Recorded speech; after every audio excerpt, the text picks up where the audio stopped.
No había ruido, solo el reflejo de una luz que parecía vivir en los ojos de alguien más. La mirada flotaba un segundo y luego se escondía en la sombra como si tuviera prisa por no ser vista. Muy buenas noches, comunidad. Me alegra mucho volver a encontrarles y darles la bienvenida a un nuevo episodio de Relatos de la Noche. Apaga la luz si puedes hacerlo y permite que este relato te atraviese sin que la sugestión se convierta en protagonista. Hoy les traigo historias que vienen de barrios, casas y edificios que la gente dice que esconden algo más que polvo y recuerdos. Son relatos verídicos que me han llegado de testigos directos y de vecinos que siguen mirando por la ventana.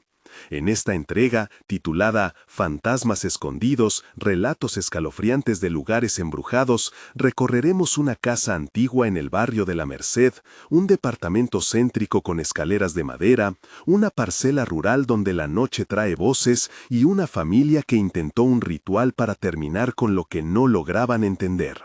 Les voy a contar cada palabra tal como me la han contado, con las manos temblando y con la certeza de que no se trata de bromas. Saludos para todos, recen o protesten según crean, pero acompáñenme hasta el final porque esta noche aún quedan varias historias y no todas terminan como creemos. Empecemos con un poco de contexto para entender cómo y por qué estas voces llegan hasta nosotros.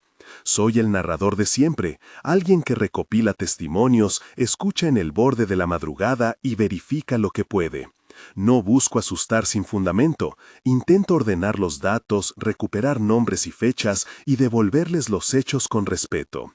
En este canal hablamos de lo que pasa cuando la memoria de los lugares se activa.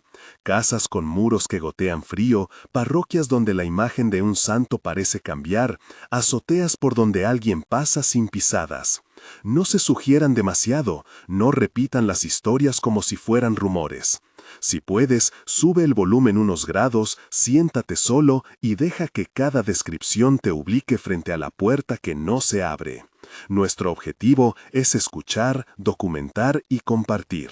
Aquí se nombran peritos, vecinos, curanderas y hasta un cura que no quiso hablar en público.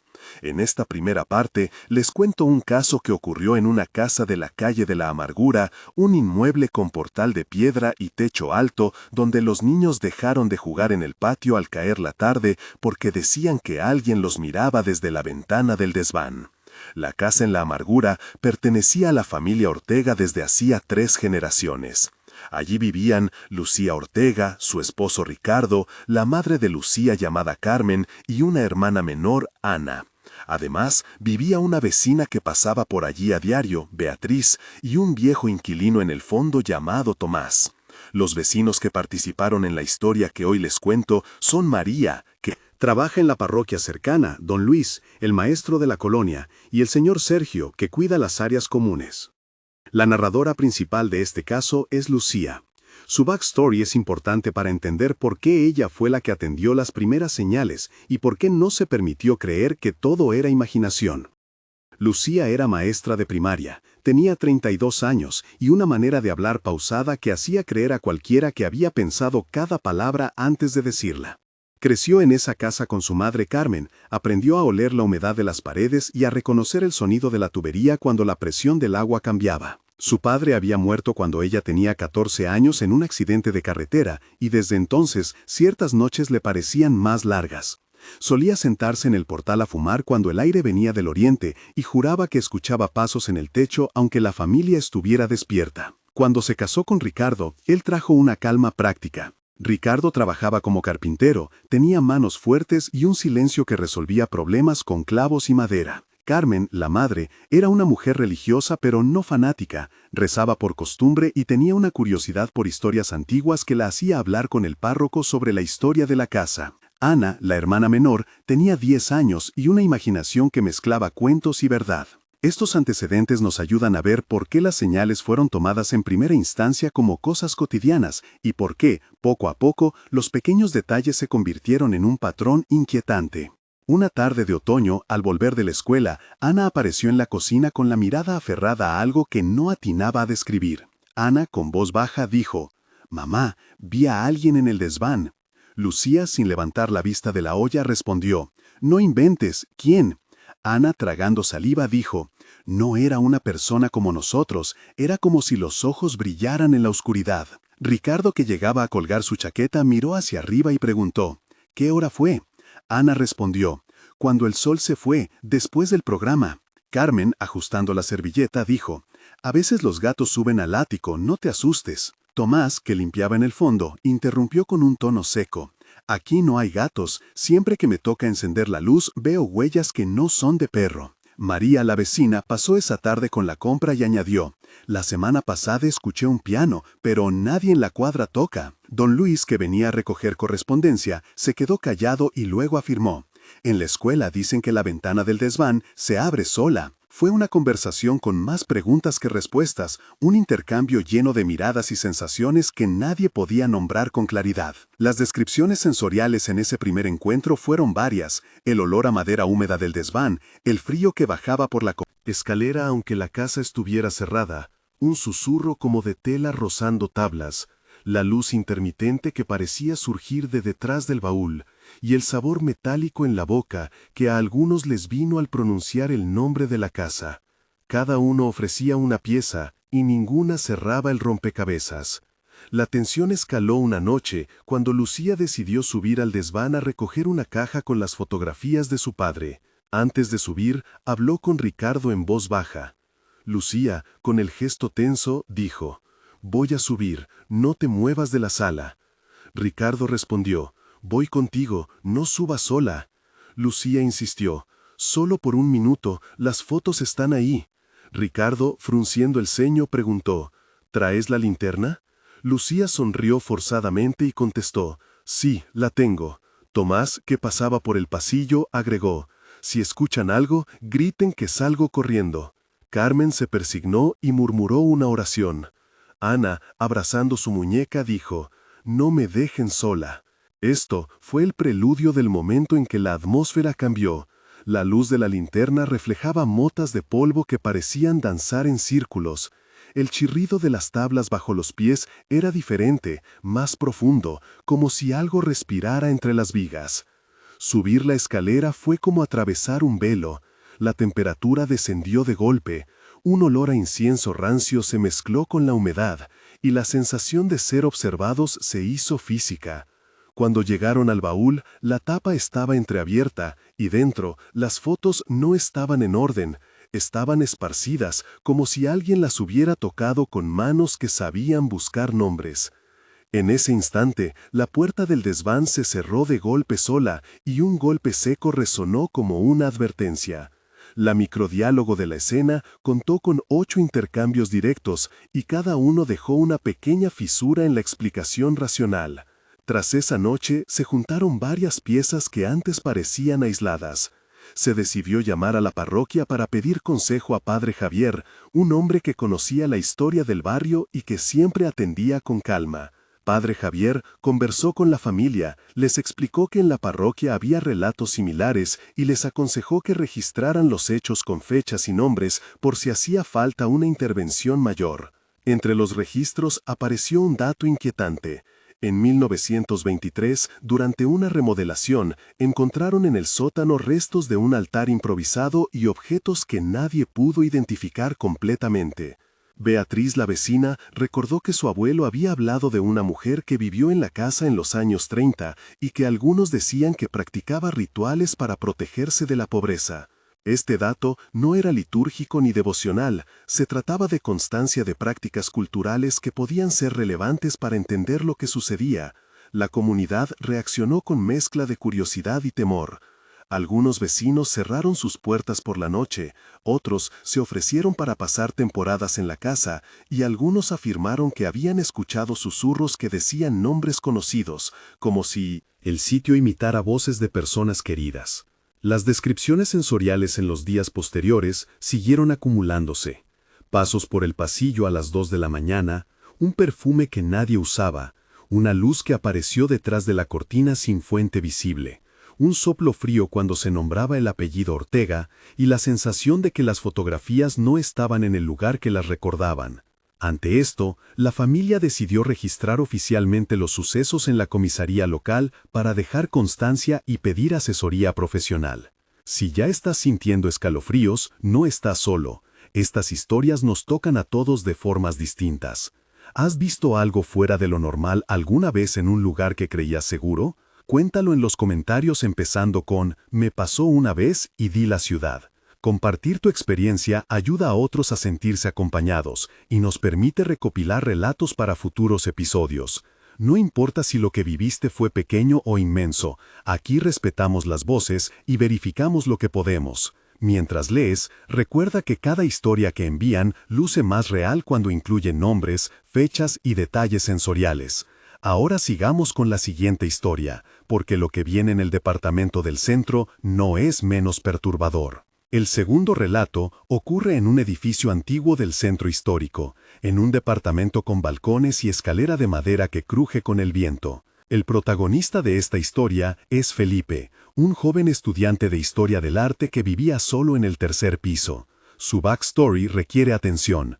Felipe tenía 22 años, vivía en la ciudad para estudiar y había elegido ese departamento porque le atraían las molduras y los vitrales. Proveniente de una familia de clase trabajadora, tenía una abuela llamada Elena que le contaba historias sobre santos y curanderas, y esas historias le resultaban más fascinantes que atemorizantes. Felipe trabajaba de noche en una biblioteca y llevaba un ritmo de sueño fragmentado. Era el tipo de persona que conocía los nombres de los escultores en las fachadas y que podía identificar una madera según su sonido. En su infancia, Felipe había perdido a su madre muy joven, y su relación con la casa siempre fue buscar refugio en objetos y memorias. Cuando entró a vivir al departamento del tercer piso, notó que la casa parecía conservar un eco de otros habitantes. Su curiosidad lo convirtió en el testigo ideal, a la vez sensible, capaz de describir tonos y patrones, y lo suficientemente solo como para enfrentar lo que vino después. Esta biografía de 800 a 1000 caracteres explica por qué Felipe describió con tanto detalle las apariciones y por qué se convirtió en referente para vecinos, como Ana, el portero Ramón, la reina de la cuadra Beatriz, la repartidora Carmen y la investigadora local, la profesora Marta. La historia en el departamento comenzó con pequeños incidentes. Primero ruidos en la azotea, luego una figura blanca en el pasillo que se movía sin pisadas, y finalmente la sensación de que alguien lo seguía al abrir el armario. Felipe relató una noche en la que estaba revisando libros y sintió en la nuca una brisa como de respiración. Felipe, en voz baja, dijo: «Alguien está detrás de la puerta». Ramón, que pasaba para comprobar el ascensor, preguntó: «¿Te refieres a una persona?». Felipe respondió: «No lo sé, es como si una presencia se pegara a la madera». Marta, que luego visitó para investigar, preguntó: «¿Has tomado notas?». Felipe contestó: «Sí, anoto los horarios y los sonidos». Beatriz comentó: «La azotea siempre ha tenido historias. Mi tío decía que ahí se hacían vigilias». Carmen, la repartidora, añadió: «Una vez vi a una mujer vestida de blanco bajar por las escaleras, pero nadie estaba en el pasillo». Estos intercambios fueron parte de una intensa escena con 9 réplicas que intentaron diseccionar lo que pasaba. En el departamento, las descripciones sensoriales fueron marcadas: el olor a colcha antigua, la textura áspera del barandal, un zumbido bajo que se sentía en el pecho como un latido extraño, el sabor a hierro que quedaba en la boca al pronunciar ciertos nombres, y la visión de una sombra que no proyectaba contorno humano. Felipe empezó a registrar los eventos con meticulosidad: horarios, intensidad de la luz, los objetos que se movían y las voces que parecían imitar a personas cercanas. La comunidad se organizó, y la profesora Marta recomendó la instalación de cámaras discretas. Durante una semana, las cámaras solo mostraron polvo en movimiento y el parpadeo de una luz tenue. Sin embargo, una noche captaron algo que no tenía explicación: una figura traslúcida que cruzó un corredor sin proyectar sombra, y que dejó impregnado en la madera un olor a quemado y a flor marchita. Ante esto, se pidió la intervención de un perito forense para documentar pruebas. El procedimiento técnico fue simple en palabras pero riguroso en práctica. Se levantó cadena de custodia, se fotografió cada indicio, se tomaron muestras de olor y fibras para su análisis, y se documentaron testimonios con fecha y huella. El resumen técnico de la pericia fue que no se encontraron señales de manipulación humana directa, aunque sí restos de materia orgánica vieja, y trazas de compuestos que no pertenecían a productos de limpieza comunes. Esta descripción técnica explica cómo se registró la evidencia y por qué algunos vecinos creyeron que lo que sucedía no era únicamente imaginario. Las noches se volvieron tensas, la figura blanca apareció de nuevo frente a un espejo, repitió el nombre de alguien querido y luego se desvaneció en el pasillo. El tercer relato nos lleva a la periferia, a una parcela donde la tierra huele a agave y el viento trae voces que parecen conocer a quien camina por la noche. Este caso fue contado por Sebastián, un jornalero acostumbrado a madrugar. Sebastián trabajaba la tierra desde adolescente, conocía los sabores y ritmos de la parcela y había escuchado historias de curanderas que antaño visitaban la zona. Su rutina se interrumpió cuando empezó a experimentar episodios. Las primeras veces pensó que eran pesadillas,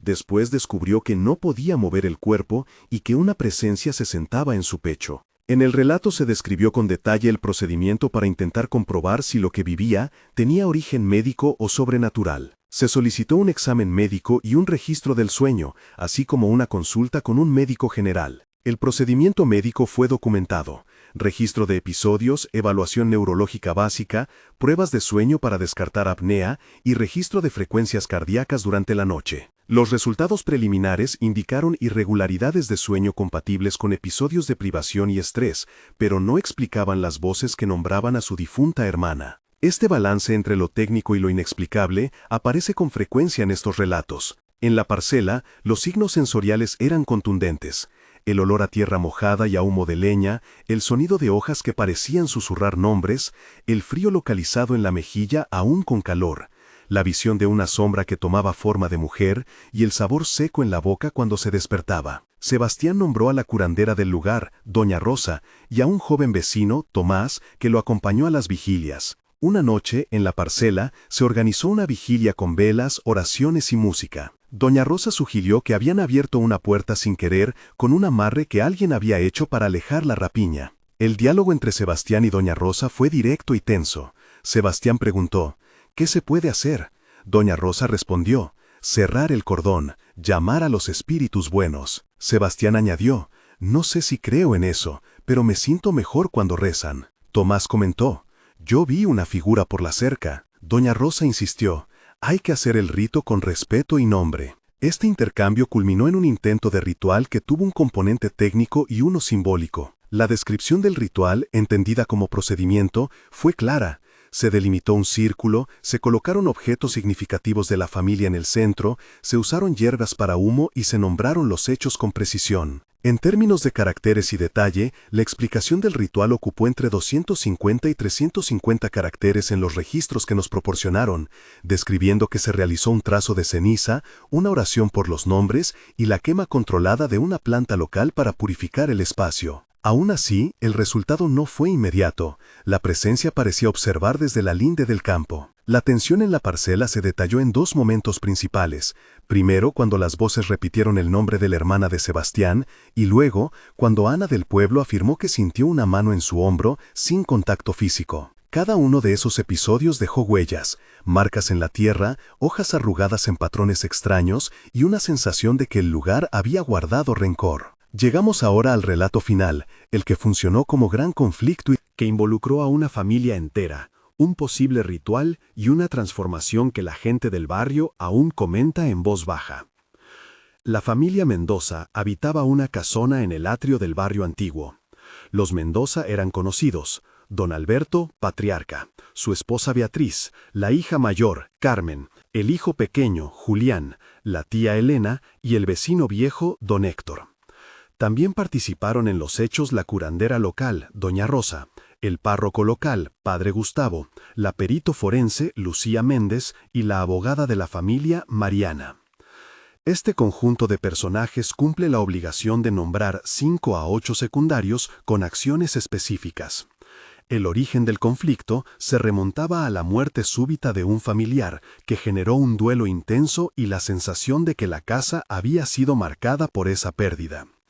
El antagonista de la historia, según los vecinos, era una presencia que se manifestaba imitando voces conocidas y provocando convulsiones en el menor de la casa, Julián.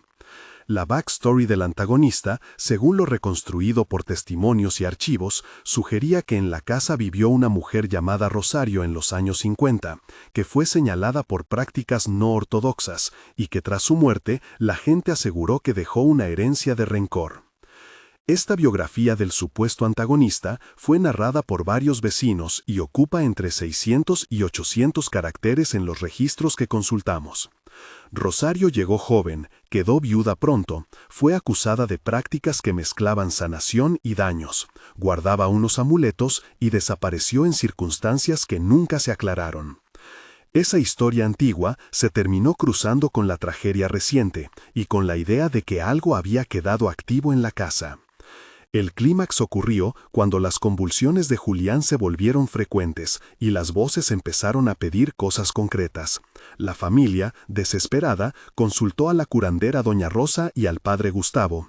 Dialogaron con la perito Lucía Méndez y con la abogada Mariana para documentar y acompañar legalmente los procedimientos.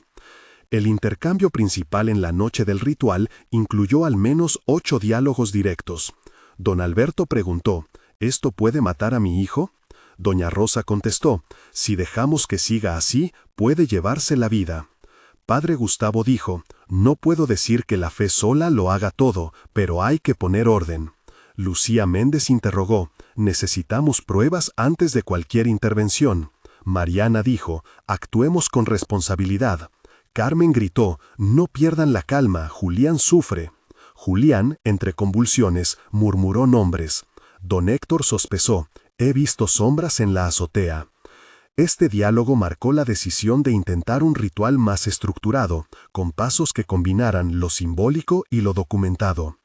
La perito solicitó que cualquier elemento del ritual fuera documentado y que se mantuviera cadena de custodia en caso de evidencias físicas. Las descripciones sensoriales en esa noche fueron intensas: olor a cera quemada mezclado con tierra húmeda, el brillo febril de una vela que parecía palpitar, la textura áspera de una cuerda vieja, un gusto metálico que apareció en la lengua. La boca de varios y un zumbido que hacía vibrar la ventana hasta que se soltó del marco.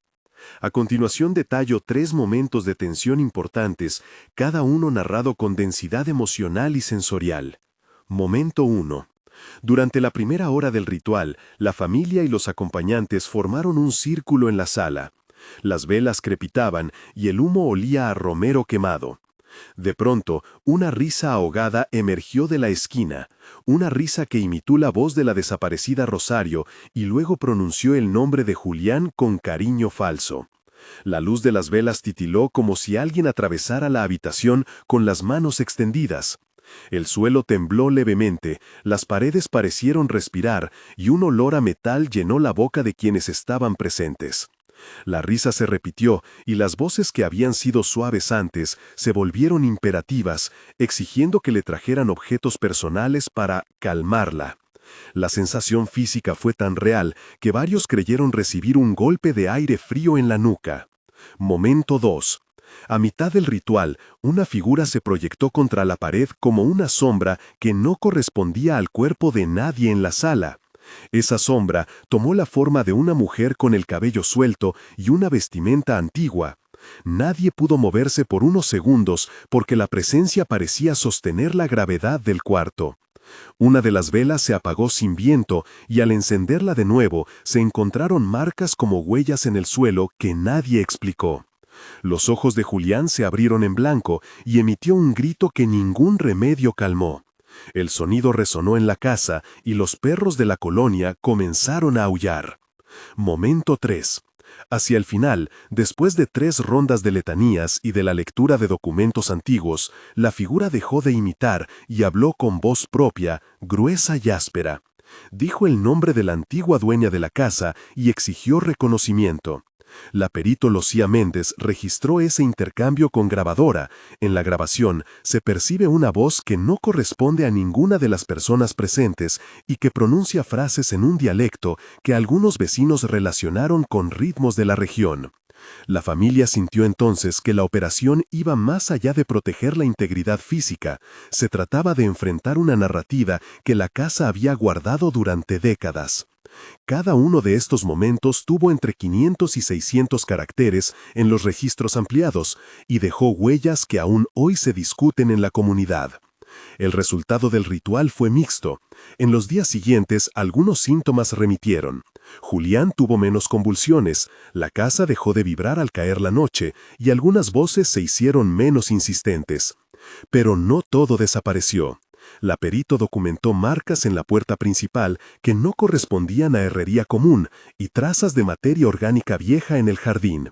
Existen descripciones técnicas sobre la intervención forense que detallan que se recogieron fibras, se hizo análisis químico de restos, se leyó un informe preliminar que no halló patógenos modernos, pero sí residuos de compuestos que podrían estar asociados a prácticas antiguas de conservación. Esa sección técnica ocupó entre 250 y 350 caracteres en el informe, con mención explícita a la cadena de custodia y descripción de muestras. La abogada Mariana recomendó que la familia iniciara un expediente por seguridad y que mantuvieran registro de cualquier fenómeno. Sin embargo, en el barrio quedó la sensación de que se había alcanzado solo una tregua. Un mes después de esos eventos, la casa había cambiado en detalles sutiles pero notables. La familia puso nuevas cerraduras, colocó cámaras y convenció a varios vecinos para que se turnaran en guardias nocturnas. Las noches ya no eran tan densas de ruidos, pero algunos objetos seguían desplazándose. Julián dormía mejor y la escuela reportó que su rendimiento había mejorado,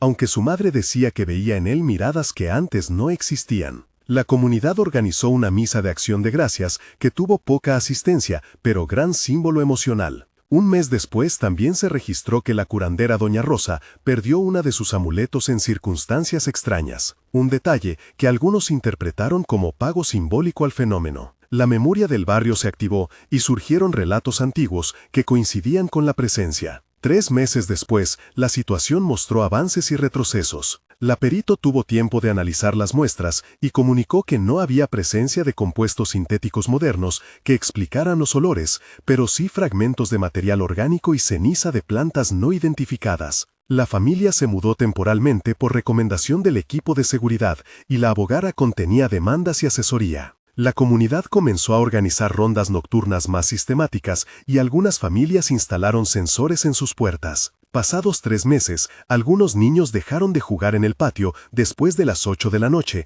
y aumentó una sensación de cautela en las salidas y entradas del barrio. Se notó además que las conversaciones en las plazas cambiaron, la gente hablaba en voz baja, compartía anécdotas y citaba nombres de quienes habían vivido experiencias similares. Se instauró una especie de vigilancia colectiva que, aunque cansada, reforzó los lazos de la comunidad frente a lo inexplicable. 6 meses después, la casa de los Mendoza ya no era el centro de reuniones nocturnas. La vida cotidiana volvió con cierta normalidad, las cámaras registraron menos anomalías y Julián asistió a la escuela con menos ausentismo. No obstante, la familia decidió vender la propiedad y algunos vecinos aseguraron que en el jardín, en noches sin viento, todavía se veían luces pequeñas que parecían flotar sobre la tierra. La sensación general a los 6 meses fue la de que se había conseguido una tregua, más que una solución definitiva. La perito presentó un informe final que recomendó seguimiento y la comunidad mantuvo una red de apoyo para compartir cualquier señal nueva. Si esta historia te atrapó y quieres escuchar más casos como este, no te vayas, suscríbete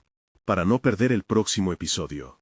Aquí compartimos relatos reales con respeto y contexto, verificando cuando es posible y dando voz a quienes vivieron lo inexplicable. Únete a nuestra comunidad, y si tienes un relato que quieras que investiguemos, envíalo empezando con «Me pasó una vez» y di la ciudad para facilitar la curaduría. También puedes dejar en los comentarios qué sensación te produjo esta entrega y qué parte te pareció más inquietante. Ayúdanos a mantener el canal con historias que merecen ser escuchadas. Para cerrar, recordemos la imagen de esos ojos que flotaron en la oscuridad. La sensación de que ciertos lugares custodian más que objetos, que guardan memorias y rencores que a veces se manifiestan como voces que imitan lo amado. No todo lo que parece conocido es inofensivo. Hasta aquí este episodio de Fantasmas Escondidos, relatos escalofriantes de lugares embrujados. Suscríbete, comparte con alguien que disfrute de estos relatos y cuida tu curiosidad, porque algunas puertas solo deben abrirse con cuidado. Nos vemos en la próxima noche, si es que las sombras nos lo permitan.